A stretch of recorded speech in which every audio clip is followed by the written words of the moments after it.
करवट के बारे में मुहावरे भी हैं, गाने भी हैं कि करवटें बदलते रहे सारी रात।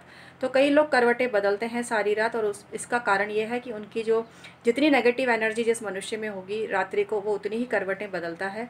और ये नज़र का प्रभाव भी होता है, ये किसी ने कुछ टोना टोटका किया होता है तो भी मनुष्य रात को बार बार करवट बदलता है।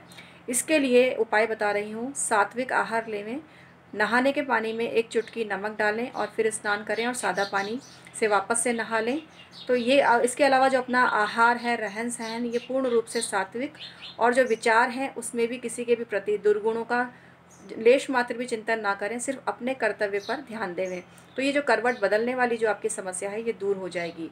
इसके अलावा जो शुभता, उत्तम स्वास्थ्य, उत्तम जीवन शैली और भाग्य को चमकाने के लिए बहुत छोटा सा उपाय आपको बता रही हूँ कि रात्रि को सोते समय आपको कौन सी करवट लेनी चाहिए, ये मैं अब आपको बताती हूँ। रात्रि को जिस समय आपने भोजन वगैरह ग्रहण कर लिया है, और वैसे तो भोजन सोने से कम 2-3 घंटे पहले आप ग्रहण कर ही लेते हैं, लेकिन अगर आपको तब भी लेट ना पड़े कि भोजन करना है, कर लिया है और लेट ही रहे हैं, तो सबसे पहले आपको ध्यान ये रखना चाहिए कि आपको बाईं करवट लेटना चाहिए। और रात्रि को भी जब आप सोते हैं तो आपको बाईं करवट ही लेना चाहिए।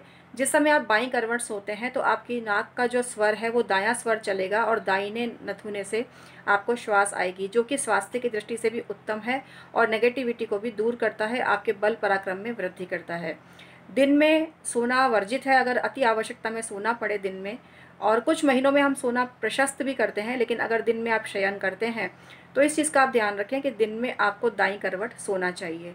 और आपका जो बायां स्वर है, अगर आप मतलब बाईं जो नाक का जो बाहिना वाला नथुना है, इससे आप सांस लेते हैं ज़ोर से मतलब नॉर्मल से थोड़ा सा अधिक मात्रा में, तो ये भी आपको उत्तम स्वास्थ्य की प्राप्ति कराता है। तो रात्रि को तो सोना है आपको दाईं करवट, रात्रि को तो सोना है आपको बाईं करवट, और दिन में आपको सोना है दाईं करवट। इस चीज़ का आपको ध्यान रखना है। सुबह सुबह जब आप जगते हैं तो तब आपको ना दाईं ना बाईं, जगने के बाद थोड़ी देर जब फ्रेश वगैरह हो जाते हैं तो उसके बाद आपको 2-3 मिनट के लिए शवासन करना चाहिए, मतलब सीधा लेटना चाहिए, और सीधा लेटते हुए ओम का या किसी भी परमात्मा का मानसिक जाप करें, मानसिक स्मरण करें। इसके अलावा अपने शरीर के सारे अवयवों को ढीला छोड़ें। ऐसा करने से आपको बहुत ज़्यादा फ़ायदा होता है। जब भी आपके घर में कोई शुभ काम हो तो 5 मिनट के लिए ध्यान लगाएं और दाहिनी नाक को बंद करके बाहिनी नाक से श्वास लेवें, तो सारा जो काम है वो बहुत ही सुगमता से हो जाएगा।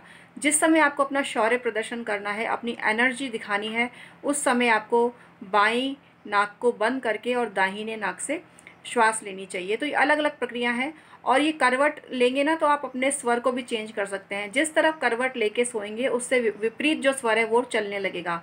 दाहिनी करवट अगर आप ले रखी है तो बायां स्वर चलने लगेगा। स्वर को परिवर्तित किया जा सकता है।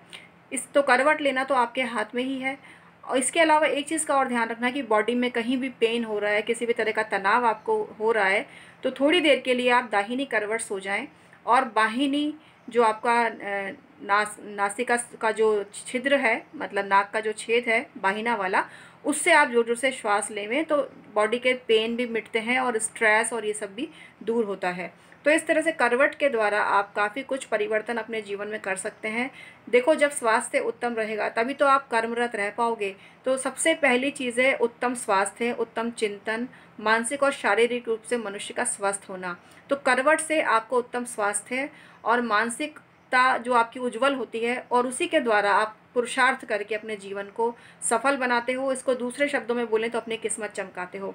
किस्मत ऐसे ही नहीं चमकती, प्रत्येक मनुष्य अपनी किस्मत अपने कर्मों से ही चमकाता है, और कर्म अच्छे करने से और ये सारी बातें करने से आपके अंदर एक पॉजिटिव वाइब्रेशन आती है, जिसके द्वारा आपकी शक्ति का आपके अंदर स्टोरेज होने लगता है, जो कि आप वेस्ट कर देते थे पर चिंतन, पर निंदा और फालतू की बातें सोचने में, उन पर नियंत्रण आने लग जाता है, और इस तरह से करवट के द्वारा आप अपनी किस्मत को चमकाने लगते हो।